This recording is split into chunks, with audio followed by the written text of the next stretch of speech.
Welcome to our YouTube channel Story Mafia. Guys, next episode के लिए like का target 200 है। जैसे ही 200 लाइक्स हो जाएंगे तुरंत अगला एपिसोड आ जाएगा। तो अगर आपको जल्दी से नेक्स्ट एपिसोड चाहिए तो वीडियो को अभी लाइक करो। एपिसोड 16 अचानक आई देवांश की डीप अट्रैक्टिव आवाज़ सुनकर अनैशा हैरान हो गई। उसने हैरानी और अचंभे के कारण चाउमीन धोना भी बंद कर दिया था।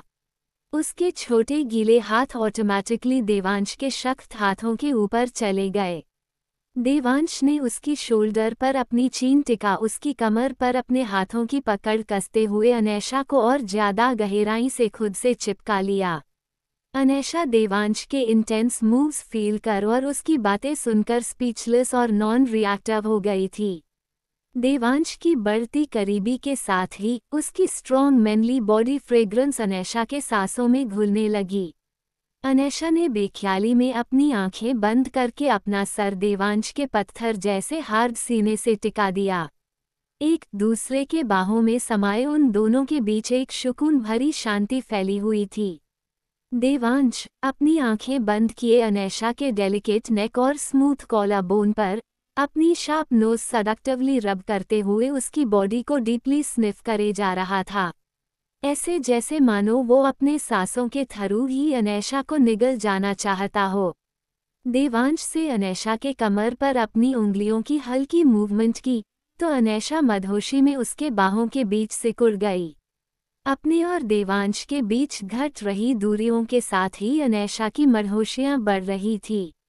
अनैशा को अपने टच पर रिएक्ट करता देख देवांश मुस्कुराया।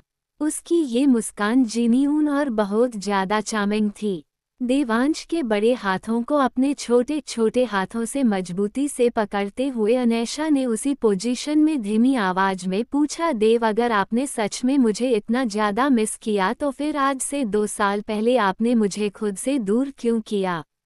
किस वजह से आपने मुझे हमारे बच्चे का मुंह तक नहीं देखने दिया? अनैशा की प्यारी सी आवाज में इस वक्त दर्द और कंपन दोनों थी। देवांश का काम औरा उसकी बात सुनकर बिल्कुल डाक हो गया। उसने अनैशा को पलट कर अपनी तरफ किया। अनैशा के चेहरे को अपने हाथों में भरने के बाद देवांश अनैशा की नम आंखों में आंख डालकर इमोशनलेस आवाज बोला, मेरी मजबूरी और तुम्हारी सेफी वजह थी जान। मैं उस वक्त मजबूर था, तुम्हें खुद से दूर करने के अलावा मेरे पास कोई दूसरा ऑप्शन नहीं था। अनैशा की सवालियां और अनगिनत शिकायतों से भरी नम आंखें देवांश का जवाब सुनकर अविश्वास से भर गई। देवांश का चेहरा अब भी ब्लैक लेदर मास्क से कवर्ड था। अनैशा देवांश की काली गहरी आंखों में टुकुर टुकुर देखते हुए बोली, आपको भला कौन मजबूर कर सकता है देव? और आपके होते हुए मुझे किस चीज़ का खतरा हो सकता है? क्या आपने 3 साल पहले नहीं कहा था देव कि जब तक मैं आपके साथ हूँ तब तक कोई मुझे छू भी नहीं सकता है? पूरी दुनिया एक साथ मिलकर भी मुझे नुकसान नहीं पहुँचा सकती है। तो फिर मेरी कही हुई हर एक बात शब्द दर शब्द याद है तुम्हें जान? अच्छी बात है, तुम्हें मेरी बातें याद होनी भी चाहिए और आगे भी तुम्हें सिर्फ मेरी बातें याद रखनी है। देवांश अनैशा के फोरहेड पर अपने होंठ रखते हुए बोला। उसके होठों की छुअन और वार्मथ पूरे 2 साल बाद महसूस कर अनैशा की आंखें खुद ब खुद बंद हो गई। उसने किसी बच्चे की तरह देवांश के ब्लेजर को अपनी मुट्ठियों में भर लिया, ऐसे जैसे मानो वो कुंभ के मेले में गई हो और देवांश का ब्लेजर छोड़ने के बाद वो गुम हो जाएगी और देवांश को हमेशा हमेशा के लिए खो देगी। देवांश ने कुछ पल बाद उसके फोरहेड से अपने होठ हटा उसके सर से अपना सर जोड़ लिया। इस क्रम में अनैशा की हाइट खुद से छोटी होने के कारण देवांश को काफी नीचे झुकना पड़ा था। उन दोनों की आंखें इस वक्त बंद थी।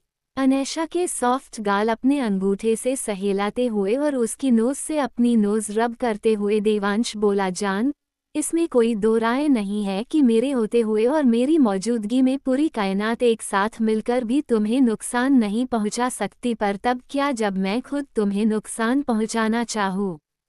तब क्या जब तुम्हें मुझसे खतरा हो? तब क्या जब मेरे अंदर तुम्हें प्यार करने की नहीं बल्कि तुम्हारी जान लेने की भावना हो? देवांश की पूरी बात सुनने के बाद अनैशा की बंद आंखें एकदम से खुलकर चौड़ी हो गई और हैरानी दोनों के से देवांश के होठों पर इस वक्त भी स्माइल बरकरार थी, मगर वो कोई जेन्युइन स्माइल नहीं थी, वो बहुत ही ज्यादा डेंजरस और नेगेटिव स्माइल थी। अनैशा का पूरा शरीर देवांश की बातों और स्माइल से अकड़ गई, उसके शरीर के हर कोने के रोंगटे खड़े हो गए। जब तक अनैशा अपने होश में वापस आई तब तक देवांश उससे 2 कदम दूर हटकर खड़ा हो चुका था। अपनी प्राइसलेस ब्लैक चेन वॉच में टाइम देखते हुए देवांश अनैशा से बोला, जल्दी लंच रेडी करो जान, मुझे देर हो रही है। ओके हड़बड़ाते हुए बोली। अपने अनगिनत शिकायतों और सवालों को दरकिनार करते हुए वो दोबारा से चाउमीन क्लीन करने लगी। देवांश ने कुछ पल वहीं किचन काउंटर से टिककर अनैशा को देखा, फिर वो किचन से बाहर निकल गया। उसके जाने के बाद अनैशा ने लंबी राहत की सांस ली। वो भले ही 2 साल देवांश के साथ रही थी, मगर उसे अब भी देवांश के नज़रों के नीचे घबराहट और झिझक सी महसूस होती थी। उधर लिविंग एरिया के काउच पर अपनी ब्लेजर खोलकर रखने के बाद देवांश ने अपने टाई की नॉट ढीली की। अपने शर्ट की स्लीव रोल करते हुए उसने एक सरसरी नज़र पूरे लिविंग एरिया में डाली। वहाँ चारों तरफ साफ सफाई थी। हर एक चीज़ें अनैशा के अकॉर्डिंग वेल ऑर्गेनाइज्ड ढंग से संभालकर अपनी जगह पर रखी गई थी। कहने को तो अनैशा का घर जंगल में बसा हुआ एक कॉटेज था, मगर हर तरह लग्जरी और सुख सुविधा वहाँ पर मौजूद थी। देवांश अपनी स्लीव फोल्ड करते हुए लिविंग एरिया से सीधे बैकयार्ड में गया। वहाँ पर पहले से ही सुमित और उसके कुछ बॉडीगार्ड्स मौजूद थे। देवांश चलकर उन लोगों के पास गया और उसने कोल्ड वॉयस में सुमित से पूछा, कहाँ है वो? इस डस्टबिन में बॉस रौनक को कोई दूसरा जगह नहीं मिला तो उसने उसे इसी में डाल दिया। सुमित वहां रखे बड़े से डस्टबिन की ओर इशारा करते हुए बोला।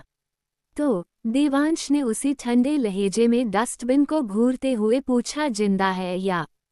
अभी तो जिंदा ही है बॉस, पर थोड़ी देर में मर जाएगा। सुमित ने देवांश के अधूरे बात का मतलब समझ उसे जवाब देते हुए कहा। देवांश ने आगे सुमित से कुछ नहीं पूछा। उसने सुमित के हाथ से साइलेंसा बाली गन लेकर डस्टबिन में मौजूद अधमरे इंसान को जीरो इमोशन के साथ देखा। ये वही मास्क मैन था जिसने कल रात मनन को मारने की कोशिश की थी। देवांश ने बगैर 1 सेकंड गवाए उस इंसान की ओर अपनी गन पॉइंट करके उसे शूट कर दिया। खून की हल्की छींटें उड़कर देवांश के हैंडसम चेहरे पर पड़ी, पर उस इंसान की चिंक के रूप में सिर्फ एक धीमी आह निकली। उधर किचन में खाना बनाते वक्त अनैशा के दिमाग में देवांश की कही हुई बातें और अनगिनत सवाल घूम रहे थे। वो इस वक्त बहुत ज्यादा उलझन में थी। हालांकि उसे पता था देवांश उसे अब ज्यादा कुछ विस्तार में एक्सप्लेन नहीं करेगा, क्योंकि देवांश बोलने और एक्सप्लेन करने के मामले में बहुत ज्यादा लेजी इंसान था। उससे किसी तरह के जवाब या एक्सप्लेनेशन की आशा करना बेवकूफ़ी थी। पर अनैशा को अभी अपने सवाल के जवाब चाहिए थे, वो भी इमीडिएटली। अपने दिमाग के घोड़े तेजी से दौड़ने क्रम में अनैशा के दिमाग में एकदम से एक इंसान का ख्याल आया। उस इंसान के ख्याल मात्र से उसके होठों पर बड़ी सी मुस्कान ने जगह बना ली। वो मंद मंद मुस्कुराते हुए खुद से बोली, सासू माँ, मेरे सभी सवालों का जवाब अब सिर्फ एक ही इंसान दे सकती है और वो है देव की मॉम। एपिसोड 17। उस इंसान के ख्याल मात्र से अनैशा के होठों पर बड़ी सी मुस्कान ने जगह बना ली। वो मंद मंद मुस्कुराते हुए खुद से बोली, सासू माँ, मेरे सभी सवालों का जवाब अब सिर्फ एक ही इंसान दे सकती है और वो है देव की मॉम। खुद से इतना बोलने के बाद कुछ ख्याल आते ही अनैशा की मुस्कान अचानक से गायब हो गई। उसका ग्लोइंग चेहरा एकदम से मूर्छा गया। अनैशा परेशानी में अपना माथा रब करते हुए अपने निचले होठ क्यूटली बाहर निकाल कर बराबराई पर मेरे पास देव की मॉम का फ़ोन नंबर तो है ही नहीं, मैं अब उनसे कांटेक्ट कैसे करूंगी? खाना बनाने के दौरान खुद से ही सवाल जवाब करते हुए अनैशा ने किसी प्रोफेशनल शेफ की तरह एग ऑमलेट को पैन में उछाल कर पलटा। उसकी ये मूव बड़ी ही स्मूथ और काम थी। अनैशा कुकिंग करने में कितनी माहिर थी और उसे कुकिंग करना कितना पसंद था इस बात का पता उसके शार्प कुकिंग स्किल्स और कुकिंग करते वक्त उसके सुंदर चेहरे पर मौजूद सुकून और मुस्कान से ही लगाया जा सकता था। ऑमलेट पलटने के बाद अनैशा गंभीर चेहरे के साथ अपनी चीन रब करते हुए कुछ सोचने लगी। डिवोर्स के बाद अनैशा ने अपने फ़ोन से देवांश और उससे रिलेटेड हर एक इंसान का कॉन्टैक्ट नंबर डिलीट कर दिया था। वो देवांश और उससे जुड़े सभी लोगों के भले ही बहुत ज़्यादा करीब चली गई थी, वो सब भले ही उससे बहुत प्यार करते थे, पर डिवोर्स के बाद अनैशा को लगा था कि अब ये हाई स्टेटस वाले लोग कभी दोबारा उसकी लाइफ में नहीं आएंगे। उसका ऐसा सोचना जायज भी था क्योंकि उन लोगों के बीच जिस तरह का भी रिश्ता या बाउंड बना था उसकी नींव पैसा, ज़रूरत और कॉन्ट्रैक्ट थी। और जिस रिश्ते की नींव ही ज़रूरत के हिसाब से बनी हो वो बेशक जिंदगी भर नहीं टिकने वाली थी। अपने दिमाग में जोर देकर गहराई से सोचने के बाद अनैशा को रौनक का ख्याल आया। रौनक ने बुक स्टोर जाने से पहले अपना फ़ोन नंबर उसके फ़ोन में सेव किया था। अनैशा ने आंखों में उम्मीद भरी चमक लिए जल्दी से रौनक का नंबर डायल करना चाहा, मगर तभी उसके फ़ोन पर किसी का कॉल आ गया। उस कॉलर आईडी को देख अनैशा के मासूम चेहरे पर गंभीर भाव आ गए। उसने जल्दी से कॉल पिक करके सीरियस वॉइस में कहा, हेलो इंस्पेक्टर संबित, क्या केस में कोई प्रोग्रेस हुई? क्या मेरे परिवार के कातिलों के बारे में कुछ पता चला? अनैशा का सवाल सुनकर फ़ोन की दूसरी साइड से एक नौजवान की आवाज़ आई, नहीं मिस अनैशा, उन कातिलों का अब तक तो कुछ पता नहीं चला है, पर कल आपको दिल्ली आना पड़ेगा। हम एक बार फिर से आपके घर को इन्वेस्टिगेट करना चाहते हैं और ये आपकी मौजूदगी में ही पॉसिबल है। ओके इंस्पेक्टर, मैं कल दिल्ली आ जाऊंगी, अनैशा थोड़ी देर सोचने के बाद बोली। थोड़ी देर इंस्पेक्टर संबित से बात करने के बाद अनैशा ने कॉल डिस्कनेक्ट किया। उसके सुंदर चेहरे पर इस वक्त काम एक्सप्रेशन थे, पर उसकी हेजल ग्रीन आंखों में एक तूफान नजर आ रहा था। अनैशा के परिवार के मौत का केस 8 साल पहले एक्सोसिज्म और सुसाइड का केस करार देकर बंद कर दिया गया था, मगर 2 साल पहले जब अनैशा अपने पैरों पर खड़ी हुई और जब उसके पास खुद के पैसे, पावर और कनेक्शन सब मौजूद हुए, तब उसने दोबारा से अपनी फैमिली के मर्डर का केस रीओपन कराया था। इंस्पेक्टर संबित उसी केस के हेड इन्वेस्टिगेटर और इंचार्ज था। अपने सभी ख्यालों को एक बार फिर से दरकिनार कर अनैशा को देवांश और उसके बातों का ख्याल आया और उसने झट से रौनक को कॉल डायल किया। उधर बुक स्टोर में मनन ने बुक सेलेक्ट करते हुए रौनक से सख्त आवाज में पूछा, इट मीन्स आप मेरी दीदी के मास्टर हो? जब मैं हॉस्पिटलाइज्ड था तब आप उन्हें सेल्फ डिफेंस टेक्निक्स सिखाते थे, राइट? हाँ, रौनक बोला। वो इस वक्त किसी पर्सनल सर्वेंट की तरह मनन के ढेर सारे किताबों की ढेर को संभालते हुए उसके पीछे पीछे चल रहा था। मनन ने उसे टेढ़ी नज़रों से घूरा, फिर उसने दोबारा से सवाल किया, एनीवेज मास्टर रौनक, क्या आपकी कोई गर्लफ्रेंड है? नहीं। मनन को रौनक के जवाब पर विश्वास नहीं हुआ।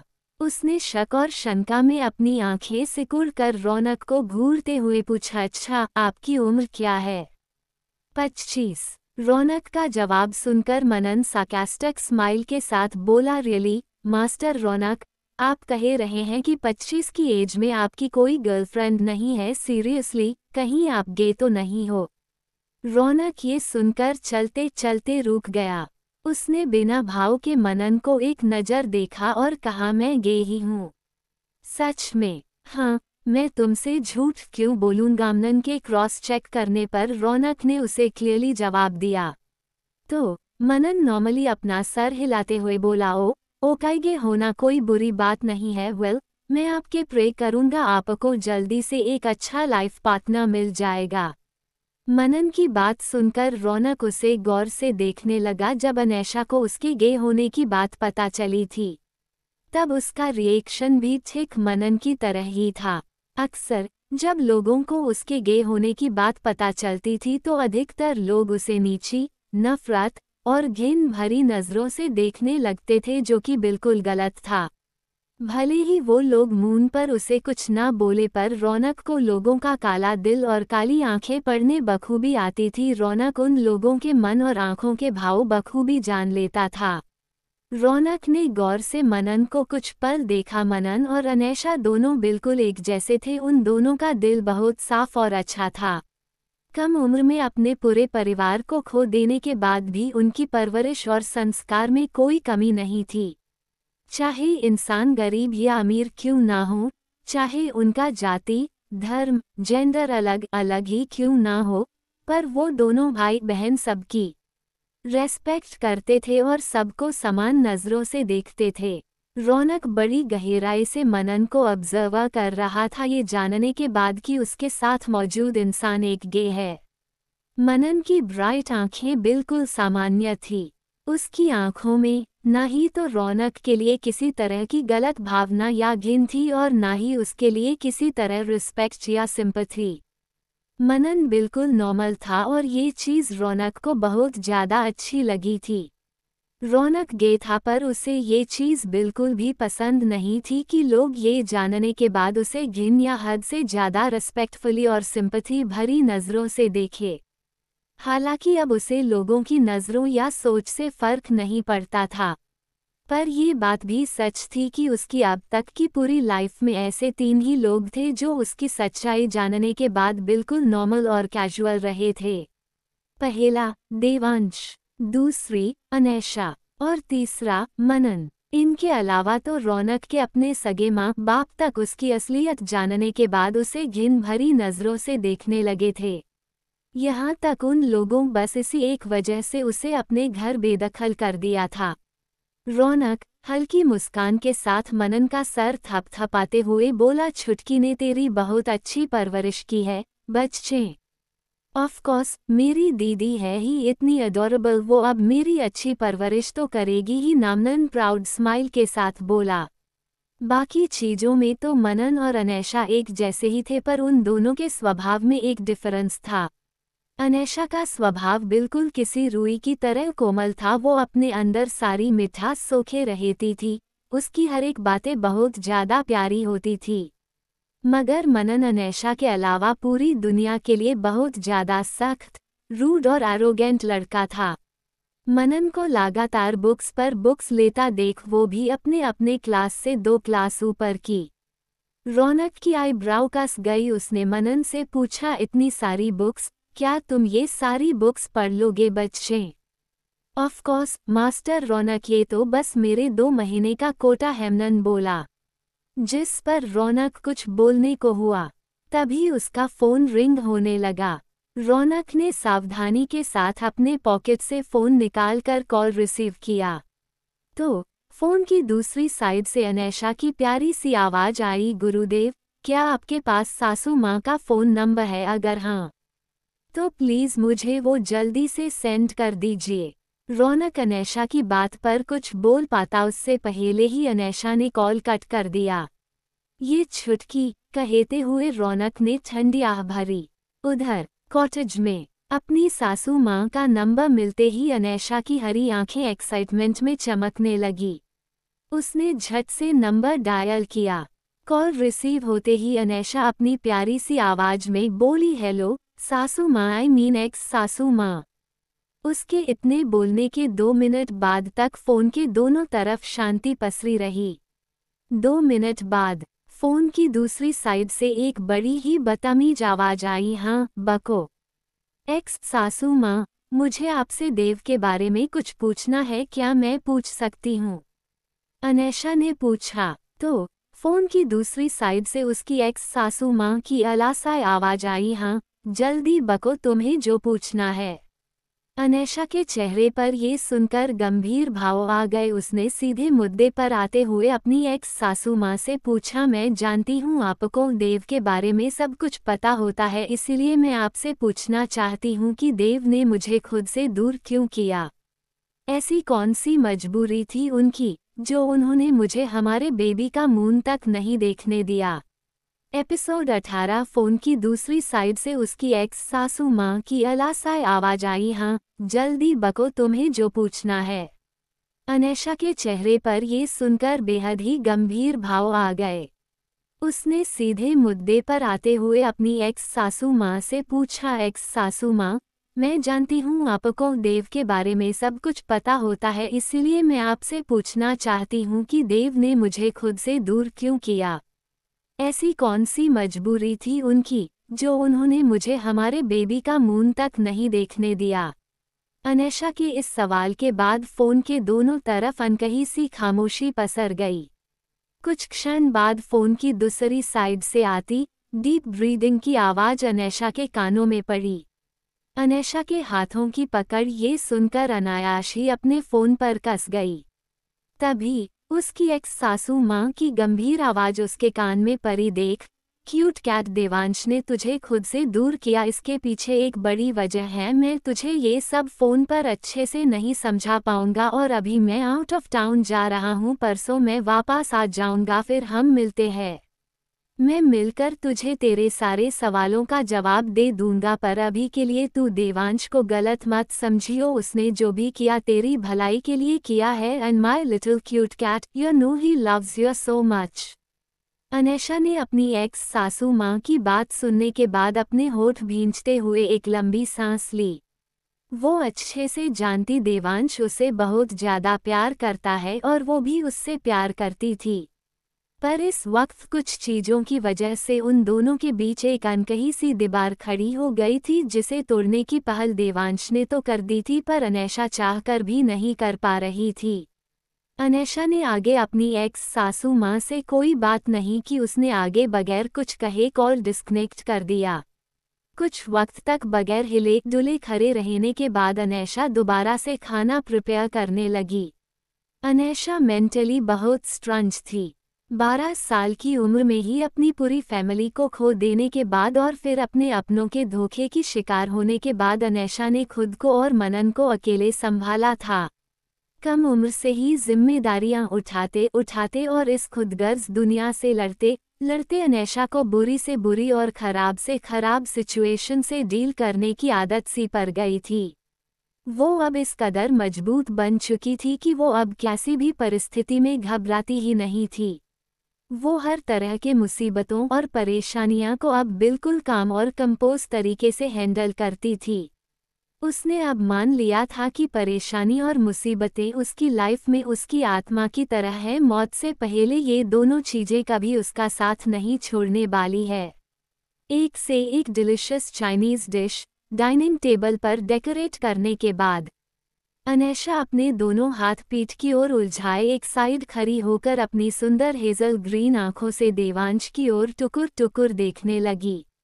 चेयर पर बैठे देवांश ने बिना भाव के एक नज़र अनैशा की ओर देखा, जो बच्चों की तरह अपना शोल्डर लेफ्ट राइट हल्का हल्का मूव करते हुए उसे ही घूर रही थी। उसके बाल और कपड़े किचन में काम करने के कारण थोड़े मेसी हो गए थे, पर इस अटायर में अजीब दिखने के बजाय वो बहुत ज़्यादा क्यूट और अडोरेबल दिख रही थी। उसकी ब्राइट आंखों में क्यूरियोसिटी देख देवांश ने अपना रुख खाना की ओर कर लिया। उसने बोल से हॉट एंड सावर सूप निकालकर उसका फर्स्ट सिप पिया, जिसे देखकर अनैशा ने झट से पूछा, कैसा कैसा बना है। देवांश ने अनैशा का सवाल सुनकर इमोशनलेस नज़रों से उसकी ओर देखा तो अनैशा ने थोड़ा एम्बैरेस्ड होकर अपने दांतों तले जीभ दबाते हुए अपना सर झुका लिया। देवांश ने डीप इंटेंसिटी के साथ अनैशा को ऊपर से नीचे तक घूर कर देखा। इन 2 सालों में उसकी एक्स वाइफ जरा सा भी नहीं बदली थी, वो अब भी बिल्कुल 4 साल पहले की तरह थी। किसी मेमने की तरह इनोसेंट, किसी टीनेजर की तरह एनर्जेटिक और किसी बच्चे की तरह क्यूरियस। देवांश ने अनैशा पर अपनी डीप नजरें गड़ाए हुए कहा, जान इधर आओ मेरे पास। अनैशा ने इस बार सर उठाकर देवांश की ओर देखा। कुछ पल ठहरने के बाद उसने अपने छोटे छोटे फुटस्टेप्स देवांश की ओर बढ़ा दिए। सेकंड्स की दूरी मिनट में तय करने के बाद अनैशा जैसे देवांश के पास पहुंची, देवांश ने वैसे ही अपने बड़े और सख्त हाथ उसकी कमर में डाल उसे खींचकर अपनी गोद में बिठा लिया। अनैशा की कमर इतनी पलती थी कि वो देवांश के आधे से कम हाथ में ही आ समा जाती थी। देवांश के इस सडन एक्शन के बाद अनैशा अपनी ब्यूटीफुल आइज तेजी से ब्लिंक करते हुए देवांश की ओर देखने लगी। वो इस वक्त ज्यादा हैरान नहीं थी क्योंकि देवांश ने ऐसा पहली बार नहीं किया था, वो ऐसा पहले भी अनगिनत बार कर चुका था। देवांश ने अनैशा के कमर को मजबूती से पकड़ उसे खुद के करीब सटा लिया।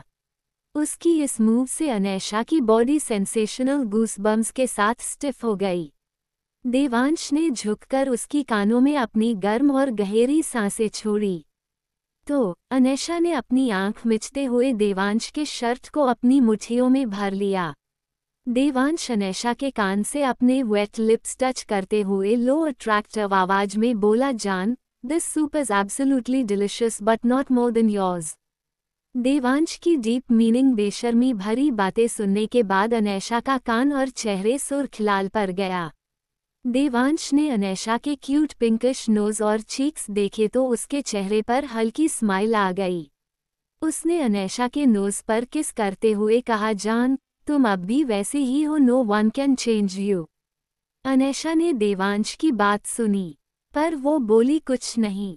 वो बगैर कोई मूवमेंट किए देवांश की गोद में बैठी रही, अपनी पोजीशन और देवांश की बातों के बारे में दोबारा से सोचते हुए अनैशा का चेहरे ऐसे सुर्ख लाल पड़ गया जैसे मानो उसके पतली स्किन से अब खून ही निकलने वाला हो।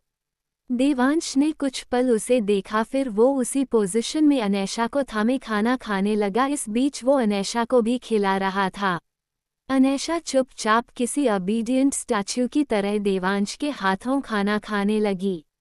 खाना फिनिश होने के बाद देवांश कॉटेज से बाहर निकल गया। अनैशा भी उसे सी ऑफ करने बाहर तक गई। उसके ब्यूटीफुल कॉटेज के सामने रोड पर इस वक्त कई सारी ब्लैक मर्सिडीज कार्स खड़ी थी, जिसके बीच देवांश की massive Rolls Royce boat tail खड़ी थी। देवांश के पास बहुत सारी गाड़ियां थी मगर वो रेगुलरली अपनी रोल्स रॉयस बोट टेल ही यूज करता था। देवांश ने अपनी रोल्स रॉयस से टेक लगा कर अनैशा की ओर देखने लगा, जो उससे कुछ कहना चाह रही थी पर बोल नहीं पा रही थी। देवांश के दोनों हाथ इस वक्त उसके पैंट में थे। उसका खड़े होने के तरीके में ही एक अलग ही चार्म और क्लास था। फेस मास्क से कवर होने के कारण देवांश की पर्सनैलिटी एक्सट्रीमली चार्मिंग और मिस्टीरियस दिखती थी।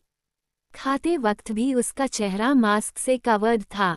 अनैशा की झिझक को देखते हुए देवांश ने उससे पूछा, क्या तुम्हें कुछ कहना है? हाँ, वो मुझे आज रात दिल्ली जाना है।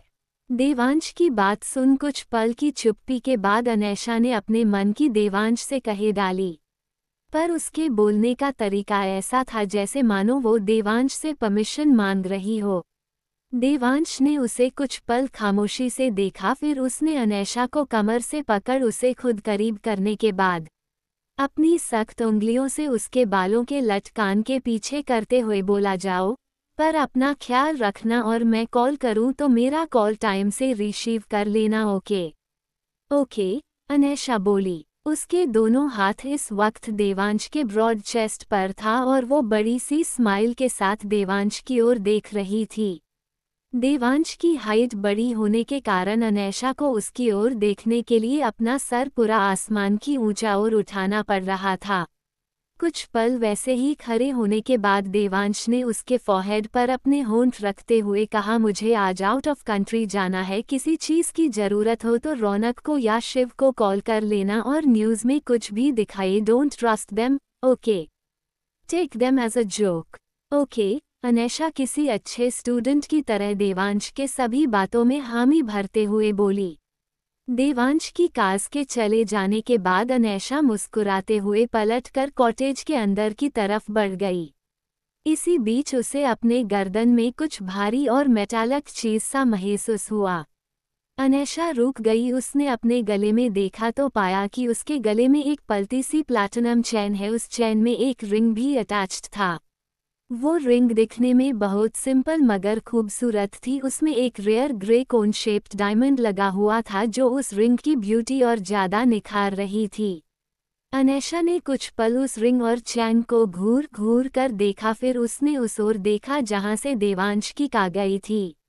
वो चैन और रिंग अनैशा के गले में पहले नहीं थी तो डाउटलेसली उसे वो देवांश ने ही पहनाया होगा, पर कब और कैसे, इस बारे में सोच अनैशा अपना सर खुजलाते हुए कॉटेज के अंदर चली गई।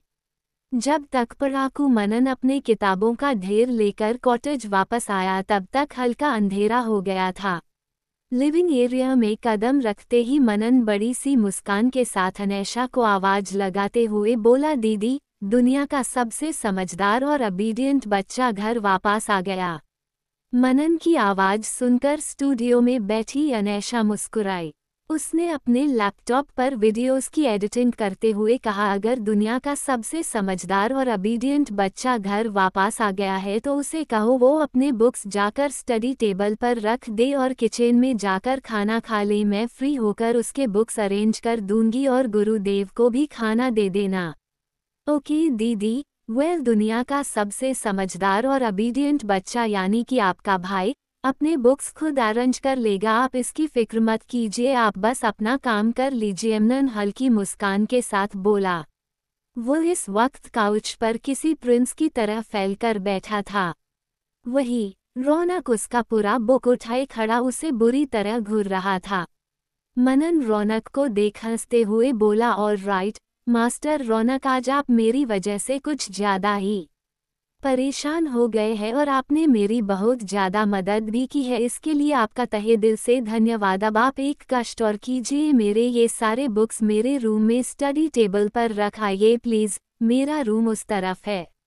रौनक ने ये सुनकर कुछ पल मनन को घूरा और उसने मन में सोचा, ये लड़का सच में बहुत ज़्यादा शातिर है। जब इसे अपना काम करवाना होता है तो यह अपनी जुबान में मिश्री खोल लेता है, वरना इसकी जुबान जहर से भी ज़्यादा जहरीली होती है।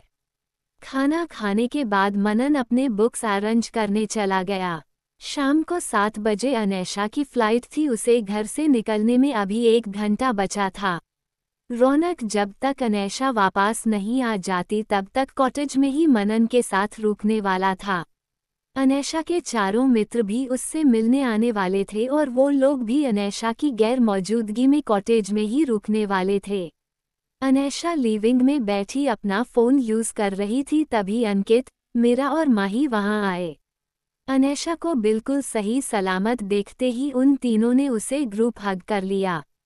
एकदम से उनके अपने ऊपर टूट पड़ने पर अनैशा घबरा गई, पर जब उसने उन लोगों को पहचाना तो उसने उन्हें हग बैक कर लिया।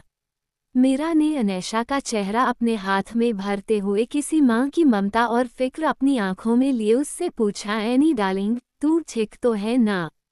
कल रात तूने किसी का मर्डर वदर तो नहीं कर दिया? अनैशा की आंखें ये सुनकर सिकुड़कर छोटी हो गई। एपिसोड 19। मीरा ने अनैशा का चेहरा अपने हाथ में भरते हुए किसी माँ की ममता और फिक्र अपनी आंखों में ली उससे पूछा, एनी डार्लिंग, तू ठीक तो है ना? कल रात तूने किसी का मर्डर वदर तो नहीं कर दिया? अनैशा की आंखें ये सुनकर सिकुड़कर छोटी हो गई। अनैशा घूर घूर कर मीरा की ओर देखने लगी। उसने मीरा का हाथ अपने चेहरे से हटाते हुए अपने पिंक होठ बिचका कर रूखे स्वर में कहा, दूर हट मुझसे, सब पता है मुझे, तूने और उस रौनक के बच्चे ने ही मेरी जूस में वाइन मिलाया था, तुम दोनों की वजह से ही मुझे नशा चढ़ा और अब आकार झूठी फिक्र दिखा रही है, जहरीली नागिन कहीं की। अनैशा के ऐसे हाथ झटकने से और उसकी बातें सुनकर मीरा को बहुत बुरा लगा। अपनी कल की हरकत पर पछतावा और गिल्ट उसकी आंखों में साफ दिख रहा था। उसने मायूस चेहरे के साथ अनैशा से पूछा, तुझे इस बारे में किसने बताया? अंकित ने। और किसने? अनैशा उससे मुंह फेरते हुए बोली। उसके चेहरे के भाव अभी ऐसे थे जैसे उसे सिर्फ मीरा और रौनक ने ही नहीं बल्कि पूरी दुनिया ने एक साथ मिलकर धोखा दे दिया हो। मीरा ने तिरछी नज़रों से अंकित की ओर देखा जो ऑलरेडी उसे गुस्से में घूर रहा था। मीरा ने उससे अपनी नज़रें फेर ली। वो चुपचाप वहां से उठकर मनन के रूम में चली गई। अनैशा इस वक्त सच में उससे बहुत ज्यादा गुस्से में थी। मीरा जानती थी अगर उसने इस समय नैशा से ज्यादा बार बात करने की कोशिश की या उसके सामने खुद को एक्सप्लेन करना चाहा तो वो और भी ज्यादा नाराज हो जाएगी। इसलिए वो वहां से उठकर मनन के रूम में चली गई। उधर माही किसी स्ट्रिक्ट टीचर की तरह अनैशा से उसके कल रात के किए गए सारे कारनामों और एडवेंचर्स की रिपोर्ट कार्ड लेने लगी। देवांश और उससे जुड़े बातों को छोड़कर अनैशा भी कल रात की हर एक बात किसी अच्छे बच्चे की तरह माही को बताने लगी। वहीं अंकित रौनक के बगल में जाकर बैठ गया और वो दोनों इशारों में ही एक दूसरे से कुछ बातें करने लगे।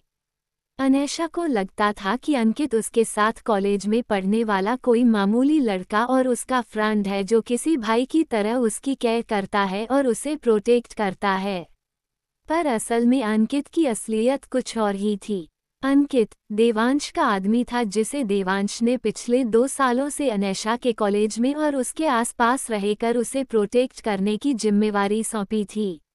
माही से बात करने के क्रम में अनैशा चोर नजरों से बार डोर की तरफ देख रही थी, ऐसे जैसे मानो वो किसी के आने का इंतजार कर रही हो। माही ने ये चीज नोटिस किया तो उसने थोड़ी देर खामोश रहने के बाद अनैशा से पूछा, तू बार बार उधर क्यों देख रही है एनी? क्या कोई और आने वाले हैं? अनैशा ये सुनकर थोड़ा झेपते हुए बोली, वो रौनक नहीं आया तुम लोगों के साथ? माही अनैशा की बात पर हंसते हुए बोली, वो नहीं आया है, कल रात उस कमीने ने तेरी ड्रिंक में वाइन मिलाया और कल रात ही भगवान ने उसके इस दुष्ट कर्म का फल भी उसे दे दिया। कल रात नशे की हालत में उसे कुछ लोगों ने बहुत पिटा। इस वक्त वो हॉस्पिटल में एडमिट है और उसके यहाँ ना आने का कारण उसके टूटे हुए हाथ पैर है। माही की बात सुनकर अनैशा ने मुंह बनाते हुए कहा, अच्छा हुआ उस कुत्ते के साथ मुझसे पंगा लेने आया था। अनैशा और माही खुद में ही गुम बातें किए जा रही थी। वहीं उनकी बातें सुनकर रौनक और अंकित के चेहरे के भाव हद से ज्यादा बिगड़ गए थे। कल रात किसी और ने नहीं, देवांश के लोगों ने ही रौनक की धुलाई की थी। उस वक्त अगर अंकित सही समय पर वहां नहीं पहुंचता तो इस वक्त रौनक के लाश के सामने ये दोनों लड़कियां बैठी बिलख बिखल कर रो रही होती। देवांश के आदमी कब का रौनक को मार चुके होते। पर इन सब से अनजना ये दोनों लड़कियां रौनक के पैर टूटने की बात सुनकर हंस रही थी। इन्हीं ख्यालों के साथ अंकित ने अनैशा की ओर दया और अफसोस भरे भाव से देखा। उसे अनैशा के लिए बहुत बुरा लग रहा था। अंकित अपने बॉस को बहुत अच्छे से जानता था। एक तरफ उसका बॉस देवांश कपूर एक दरिंदा था जो हर दिन खून की होली खेलता था। दूसरी तरफ अनैशा एक मासूम सी बिल्ली थी जिसे खून की एक छोटी सी बूंद देखकर भी डर लग जाया करता था। अंकित उस वक्त की कल्पना भी नहीं पा रहा था जब अनैशा को देवांश की असलियत पता चलेगी। जब उसे पता चलेगा कि उसका एक्स हस्बैंड उसके लिए कितना जुनूनी, कितना क्रूर, कितना पागल और कितना बड़ा साइको है। अनैशा से नजर हटा अंकित ने रौनक की ओर देखा। उसके आंखों में भी अनैशा के लिए तरस और दया के भाव थे। उन दोनों आंखों में एक दूसरे के मन की बात पड़ी और आंखों ही आंखों में एक दूसरे से कहा, हम इस क्यूट कैट के लिए अपने बॉस के खिलाफ भी चले जाएंगे, पर इसे किसी भी कीमत पर बचाएंगे।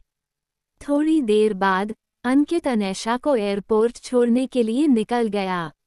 उधर कपूर इंडस्ट्रीज में दीपक अपने प्रेसिडेंट केबिन में बैठा हुआ था। उसका चेहरा इस वक्त गुस्से तमतमा रहा था। उसके सामने बाली चेयर पर हिना के डैड महेश सिंघानिया भी गुस्से में बैठे हुए थे। तभी दीपक का असिस्टेंट मनीष केबिन का डोर नॉक करने के बाद केबिन में दाखिल हुआ। उन दोनों को ग्रीट करने के बाद मनीष दीपक से बोला, बॉस, हिना मैडम आपसे मिलना चाहती है। उसे कहो मुझे बेवकूफ़ लड़कियों से मिलने में कोई इंटरेस्ट नहीं है। दीपक हिना के डैड के सामने ही तिरस्कार भरे लहजे में बोला, जिस पर हिना के डैड ने तो कुछ रिएक्ट नहीं किया। पर असिस्टेंट मनीष दोबारा से दीपक से बोला, बॉस, हिना मैडम ने कहा है वो जिस बारे में आपसे बात करने आई है उसमें आपका ही फायदा है और हो सकता है वो आपको आपका बदला भी दिला दे। दीपक ये सुनकर कंफ्यूज हो गया। उसने अपनी भवें सिकुड़ते हुए मिस्टर महेश की ओर सवालिया नजरों से देखा। तो मिस्टर महेश ने अपना कंधा उचकाते हुए कहा, मुझे नहीं पता वो यहाँ क्यों आई है, पर मैं अपनी बेटी को इतना तो जानता ही हूँ, वो कुछ हवा में नहीं बोलती। अच्छा, दीपक ने अपनी एक आईब्राउ रेस करते हुए सरकास्टिक वे में कहा। तो मिस्टर महेश चिढ़ते हुए बोले, हाँ ठीक है, देवांश के मामले में वो थोड़ी ज़्यादा सेटी हो जाती है, वरना इसके अलावा तुम भी उसकी काबिलियत और कैपेबिलिटी से अच्छे से वाकिफ हो। हाँ, वो तो है, खुद से कहिए। दीपक कुछ सोचने के बाद मनीष की ओर अपना रुख करते हुए बोला, उसे अंदर भेज दो। केबिन में आते ही हिना ने बगैर एक सेकंड गवाए अपने डैड और दीपक से पूछा, बाकी बातों से पहले मैं आप दोनों से एक बात क्लियर कर लेना चाहती हूँ। हिना की बात पर दीपक और मिस्टर महेश उसे सवालिया नजरों से देखने लगे। हिना उन दोनों की आंखों में बारीक बारी से झांकते हुए बोली, मेरे इस सवाल का जवाब आप दोनों सिर्फ हाँ या ना में दीजिएगा। इतना बोल हिना ने कुछ पल ठहरने के बाद अपनी तेज नजरों उन दोनों पर गड़ाए हुए पूछा, डैड, दीपक, क्या मिस्टर देवांश ने सच में अपने डैड और बड़े भाई की जान ली है? हाँ, दीपक ने सपाट लहजे में हिना के सवाल का जवाब दिया। मिस्टर महेश ने भी उसकी बात सहमति जताते हुए एक गहरी सांस लेकर कहा, हाँ, ये बात सच है हिना। पूरी दुनिया जानती है देवांश कपूर नरक की आग है। देवांश कपूर एक हैवान है, उसने अपने बाप और भाई तक को नहीं छोड़ा। अब ये जानने के बाद भी अगर तुम उस आग को छूना चाहती हो हिना, तो तुम्हारा तड़पना, जलना और जल कर भस्म होना लॉ ऑफ नेचर जैसा होगा। मैं या कोई भी चाह कर तब तुम्हें नहीं बचा पाएंगे, इसीलिए मैं तुम्हें पहले चेता रहा हूँ हिना, इस सगाई के लिए ना बोल दो। मैं तुम्हारे लिए देवांश से कई गुना ज्यादा अच्छा लड़का ढूंढ दूंगा, पर देवांश से सगाई मत करो। अपने डैड की बात सुनकर हिना मुस्कुराई। काउच पर नजाकत के साथ अपने पैरों पर पैर चढ़ाकर बैठने के बाद उसने अपने डैड और दीपक की ओर देखते हुए हल्की मुस्कान के साथ पूछा, बेशक आप मेरे लिए देवांश कपूर से अच्छा लड़का ढूंढ लेंगे डैड, पर क्या वह लड़का देवांश कपूर जितना पावरफुल होगा? मिस्टर महेश की बोलती हिना के सवाल को सुनकर बंद हो गई। वहीं दीपक ने नफरत और गुस्से में अपने दांत भींचते हुए अपनी हाथों की मुठ्ठियां कस ली। एपिसोड 20। हिना ने अपने डैड और दीपक की ओर देखते हुए हल्की मुस्कान के साथ पूछा, बेशक आप मेरे लिए देवांश कपूर से अच्छा लड़का ढूंढ लेंगे डैड, पर क्या वह लड़का देवांश कपूर जितना पावरफुल होगा? मिस्टर महेश की बोलती हिना के सवाल को सुनकर बंद हो गई। उन्हें अच्छे से पता था, चाहे कोई लड़का कितना भी अच्छा क्यों ना हो, पर वो देवांश कपूर इतना पावरफुल किसी कीमत पर नहीं हो सकता था। उन दोनों बाप बेटी की बातें सुनकर दीपक ने नफरत और गुस्से में अपने दांत भींचते हुए अपनी हाथों की मुठ्ठियां कस ली। उसकी आंखों में देवांश के लिए बेइंतहा नफरत साफ झलक रहा था। देवांश उसका अपना बड़ा भाई था। दीपक की एज 24 साल की थी, देवांश उससे 2 साल बड़ा था। पर भाई होने के बावजूद जितनी नफरत दीपक को देवांश से थी, उतनी नफरत शायद ही इस दुनिया में किसी को किसी से होगी।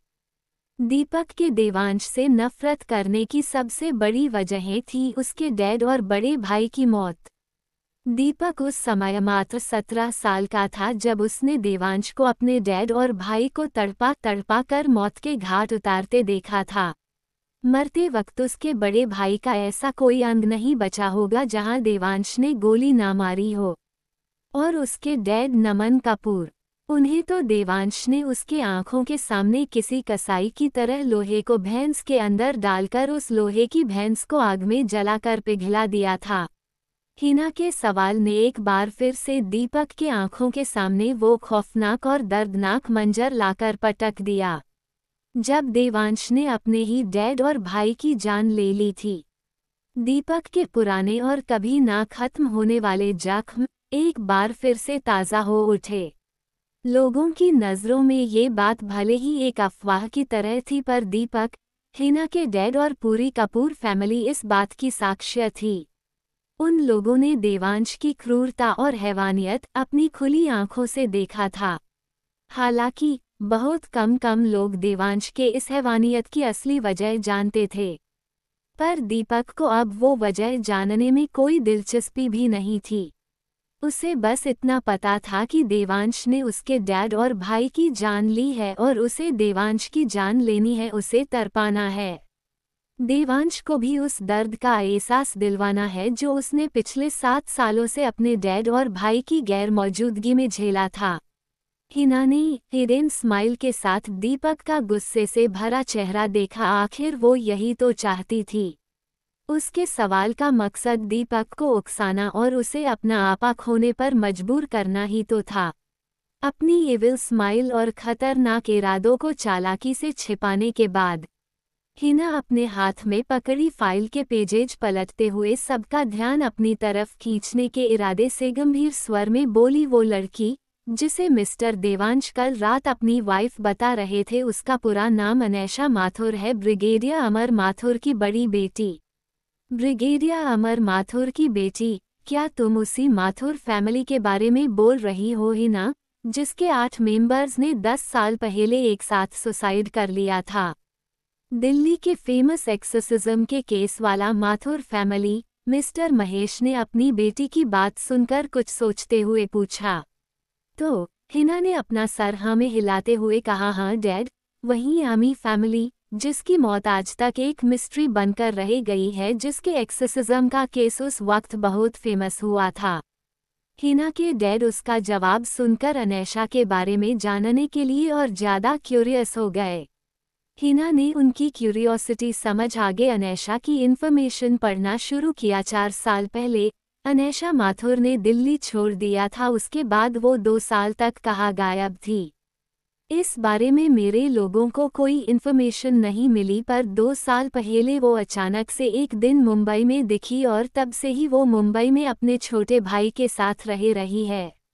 हिना के डैड ने हिना को आगे चुप देखकर पूछा, क्या इतनी इन्फॉर्मेशन ही मिली तुम्हें? इसमें हमारे काम की कोई चीज़ नहीं है हिना। हाँ डैड, इसमें हमारे काम की कोई चीज़ नहीं है, पर अनैशा माथुर के बारे में एक चीज़ बहुत सस्पिशियस है डैड। जब उसके पेरेंट्स की डेथ हुई थी तब उसके दूसरे अंकल्स ने उसकी पूरी प्रॉपर्टी धोखे से हड़प लिया था। अनैशा माथुर और उसका भाई तब रोड पर आ गए थे। उसके पास तब ना रहने को घर था और ना खाने को खाना, पर 2 साल पहले जब अनैशा माथुर मुंबई में दिखी तब वो एक लेविश लाइफ जी रही थी। उसके पास अब सब कुछ है डैड, पैसा, गाड़ी, घर, सब कुछ। हिना की बात सुनकर उसके डैड ने तंज और घिन भरे लहजे में कहा, तुम भी ना हिना, बहुत भोली हो। उस चालाक लड़की ने देवांश कपूर को फंसाया है, अब उसके पास तो ऐसी लग्जूरियस लाइफ होगी ही ना। अपने डैड के मुंह से अनैशा के बारे में ऐसी बातें सुनकर हिना के चेहरे पर खुशी और सैटिस्फैक्शन भरी मुस्कान आ गई। मगर उससे उलट कब से उन दोनों बाप बेटी की बातें सुन रहे दीपक का पारा अब हाई हो रहा था। उसे अनैशा से कोई मतलब नहीं था, उसे बस देवांश को तड़पाना था। दीपक हिना और मिस्टर महेश को गुस्से में घूरते हुए दांत पीसकर बोला, मैंने तुम्हें यहाँ आने की परमिशन उस लड़की की जन्म कुंडली जानने के लिए नहीं दी है हिना, मुझे बस ये जानने है कि तुम मुझे मेरा बदला लेने में कैसे मदद करोगी, कैसे मैं उस देवांश को तड़पा सकता हूँ। हिना ये सुन अपनी जगह से उठी। वो दीपक के वर्क डेस्क के पास चलकर आई और मुस्कुराते बोली, अनैशा माथुर की मौत से, दीपक, अनैशा माथुर की मौत से, उस लड़की की मौत के बाद मुझे देवांश भी मिल जाएगा और तुम देवांश को तड़पा भी सकोगे, क्योंकि मैंने उस दिन देवांश की आंखों में उस लड़की के लिए प्यार देखा था। उनके हर एक मूव में उस लड़की के लिए उनकी फिक्र झलक रही थी। उन्होंने मेरे भाई की दोनों आंख फोड़ दी सिर्फ इसलिए क्योंकि मेरे भाई ने उस लड़की को गलत नज़रों से एक बार देख लिया था, पर इस बीच उन्होंने उस लड़की के कान में ईयर बड्स लगा दिए ताकि उसके कानों में मेरे भाई की चीखें ना पहुँचे, उसकी नींद ना खराब हो। जरा सोचो, अगर देवांश कपूर जैसा दरिंदा किसी की इतनी फिक्र कर सकता है तो उसे खो देने के बाद देवांश कपूर कितना तड़पेगा। देवांश का अनैशा के प्रति व्यवहार और अनैशा और देवांश के करीबी के बारे में दोबारा से सोचते हुए हिना का दिल जल उठा। दीपक ने हिना की बात सुनकर उसकी ओर कुछ पल गौर से देखा। हिना की साजिश से भरी आंखों में देखते देखते अचानक ही दीपक के होठों पर तिरछी स्माइल आ गई। हिना ने भले ही उसे अपने प्लान का अभी सिर्फ एक हिस्सा ही बताया था, पर दीपक तेज था, उसे हिना का पूरा और खतरनाक प्लान समझने में देर नहीं लगी। दूसरी तरफ देवांश मुंबई के एक फॉरेस्ट एरिया में मौजूद आर्मी कैंप से बाहर निकला। उसके चेहरे पर इस वक्त कोई मास्क नहीं था, मगर उसके हैंडसम चेहरे पर और आंखें हमेशा की तरह इस वक्त भी बिल्कुल जीरो इमोशंस थे। देवांश के साथ और पीछे कई सारे हाई पोजीशन वाले आर्मी ऑफिसर्स भी चल रहे थे। देवांश के अलावा वो सभी आपस में कुछ ना कुछ डिस्कस कर रहे थे। वो सब शायद किसी लंबी मीटिंग के बाद कैंप से बाहर निकले थे। उन सभी आर्मी ऑफिसर्स के चेहरे पर गंभीर भाव थे और साथ ही उनकी आंखों में देवांश के लिए रिस्पेक्ट और खौफ दोनों था। आर्मी बेस के एक साइड जहां देवांश की 3 चॉपर्स खड़ी थी, वहां पहुंचने के बाद ब्रिगेडियर करणवीर राणा ने देवांश से हैंडशेक करते हुए रिस्पेक्टफुली कहा, वो अभी हमारे पकड़ में सर, हम जल्दी ही उससे कुछ ना कुछ तो उगलवा ही लेंगे।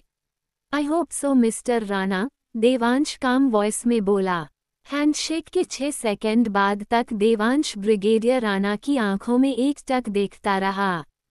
फिर वह अचानक से ही मुस्कुराते हुए वहां से अपने चॉपर में चला गया। ब्रिगेडियर राणा उसकी मुस्कान की वजह समझ पाते उससे पहले ही सुमित ने पीछे से आकर उनके कान में कुछ बोला। ब्रिगेडियर राणा ने सुमित की बात सुन हैरानी से पलटकर उसकी ओर देखा तो सुमित ने मुस्कुराते हुए हल्की आवाज में उनसे कहा, be careful mister Rana. Sumit के जाने के बाद ब्रिगेडियर राणा का चेहरा बिल्कुल डार्क हो गया, पर कुछ पलों बाद ही उनका डार्क चेहरा और आंखें एकदम गुस्से से लाल हो उठी। वो गुस्से में अपने आसपास मौजूद आर्मी ऑफिसर्स को घूर घूर कर देखने लगे। उधर चॉपर में बैठने के बाद सुमित ने देवांश की ओर देखा, जो सीट से सर टिकाए और अपनी आंखें बंद किए खामोशी से बैठा हुआ था। देवांश को कुछ पल देखने के बाद सुमित उससे बोला, मैडम, दिल्ली पहुंच गई है बॉस। देवांश ने ये सुन अपनी आंखें खोलकर एक बार सुमित की ओर देखा, फिर उसने बगैर कुछ कहे अपनी आंखें दोबारा से बंद कर ली। उसकी खामोशी के साथ ही चॉपर के अंदर गहरी खामोशी छा गई। घने जंगलों के ऊपर उड़ रहे देवांश के चॉपर के left right side 2 black choppers और उड़ रही थी। कुछ वक्त बाद देवांश ने चॉपर की शांति तोड़ते हुए बस एक शब्द कहा, स्पेन। सुमित देवांश के मुंह से निकला स्पेन शब्द सुनने के बाद अपने फोन में कुछ तेजी से टाइप करने लगा। उधर दिल्ली के डोमेस्टिक एयरपोर्ट से अनैशा बाहर निकली। उसने एक सिंपल सी टी-शर्ट, जीन्स, स्नीकर्स और बास्केटबॉल कैप पहन रखा था। एयरपोर्ट के बाहर कदम रखते ही अनैशा की नज़र अपने सामने खड़ी लंबी ब्लैक लिमो कार पर गई। अनैशा ने उस कार को देखकर अपना सर पीट लिया और खुद से कहा, ये बकबक यहाँ भी आ गई। उसने अपनी नज़रें घुमाकर उस कार के आगे पीछे देखा, जहां उसके सोच के मुताबिक 3 बॉडीगार्ड की कार्स भी खड़ी थी। अनैशा अपनी कैप एडजस्ट करते हुए उन कार्स को घूरे जा रही थी। तभी लिमो कार के अंदर से एक बेहद ही खूबसूरत लड़की निकलकर बाहर आई।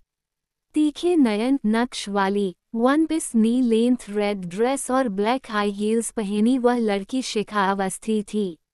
दिल्ली के जाने माने बिजनेस टाइकून सुशील अवस्थी की एकलौती बेटी और दिल्ली की फेमस यूट्यूब ब्लॉगर। अनैशा को कुछ पल आंख सिकुड़ कर ऊपर से नीचे तक घूरने के बाद जब शिखा को कन्फर्म हुआ कि वह लड़की अनैशा ही है, तब शिखा के चेहरे पर बड़ी सी स्माइल आ गई। शिखा पतली हील्स में ही बेखौफी के साथ दौड़ते हुए अनैशा के पास गई और उसने अनैशा को जोर से हग करते हुए कहा, अनैशा बेबी, तू तो अपने नाम की तरह ही स्पेशल निकली। Well congratulations for 195 million subscribers. अब यार जल्दी से अपने वन लाइनर्स और रोस्टिंग से इसे 200 मिलियन कर ले। मेरे आंख तरस रहे हैं तेरे 200 मिलियन सब्सक्राइबर्स देखने के लिए। शिखा की बात सुन अनैशा ने हंसते हुए उसे हग बैक करके कहा, थैंक यू यार। वेल तू तो मेरे 200 मिलियन सब्सक्राइबर्स देखने के लिए मुझसे भी ज़्यादा एक्साइटेड है। हाँ, तो क्या मैं एक्साइटेड नहीं हो सकती? वैसे भी मेरे तो इतने सब्सक्राइब कभी होने से रहे नहीं, अब कम से कम तेरे देखकर तो खुश हो जाने दे बहन। शिखा अनैशा से मून बनाते हुए बोली। अनैशा एक यूट्यूबर थी, वो भी कोई मामूली यूट्यूबर नहीं, बहुत बड़ी और मिस्टीरियस यूट्यूबर। 1.5 साल पहले अनैशा मुंबई में शिखा से एक यूट्यूब इवेंट के दौरान मिली थी और तब से ही शिखा अनैशा के पीछे पड़ गई थी। शिखा की बकबक सुनते हुए अनैशा उसके साथ लिमो में कार में बैठ गई। उसे नहीं पता था शिखा को उसके दिल्ली आने की खबर कैसे मिली, पर उसे इतना पता था कि शिखा अब उसका पीछा नहीं छोड़ने वाली। दिल्ली के सबसे बड़े नाइट क्लब के बाहर कार रुकता देख अनैशा ने शिखा से कंफ्यूजन में पूछा, तुमने कार यहाँ क्यों रुकवाई? वो अनैशा बेबी, मुझे यहाँ पर एक प्रोड्यूसर से मिलना है, मुझे बस 10 मिनट का समय लगेगा, तू बस 10 मिनट वहाँ साइड में बैठियो और दूध पियो, तब तक मैं वापस आ जाऊंगी। शिखा अनैशा का सर थपथपाते हुए हल्की मुस्कान के साथ बोली, जिसे सुनकर अनैशा ने उसे सीधे मना कर दिया, पर शिखा तो शिखा थी। वो जबरदस्ती अनैशा को खींचते हुए क्लब के अंदर लेकर चली गई। अनैशा को साइड बार काउंटर पर बैठाने के बाद उसे जूस का ग्लास थमाकर शिखा उसे फ्लाइंग किस पास करके 3rd फ्लोर पर प्रोड्यूसर से मिलने चली गई। अनैशा वहीं बैठी लाचारी से स्ट्रॉ को जूस की ग्लास में गोल गोल घुमाते हुए इधर उधर देखने लगी। तभी एक लड़का वाइन की ग्लास लिए उसके पास आया। अनैशा की ओर तिरछी स्माइल के साथ देखते हुए वह लड़का फ्लटी ट्यून में बोला, हेलो अनैशा डार्लिंग, तुम दिल्ली वापस आ गई और ये बात तुमने अपने इस आशिक को बताना।